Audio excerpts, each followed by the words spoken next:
Zany zavatra tamin'ny dadabe zany mihitsy ny niteneniko anao tsy azoko mihitsy e.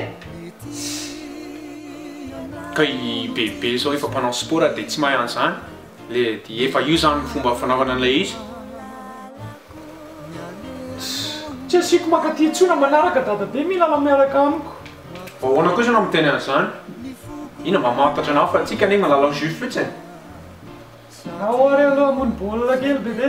Aiza kosa io tsy avelaka namazany intsony ianao a? Tsy atao an'izany. Hitanao zany tena mahay bebe. Andeha ody amin'izay dadabe sa karakory? Andeha ody amin'izay. Saotra. Ok, tadakivy raha. Tsy kely a. Manaraka? Mankasitraka nareo Vazaha Miteny Gasy. Faiza kosa mifoto amin'izany ka? Tapena ninary masonga arbitre zany. Manao pari mihitsy angamba zalahy zany. Inona ry ty arbitre tsy hors-gêne zany e? Le ty.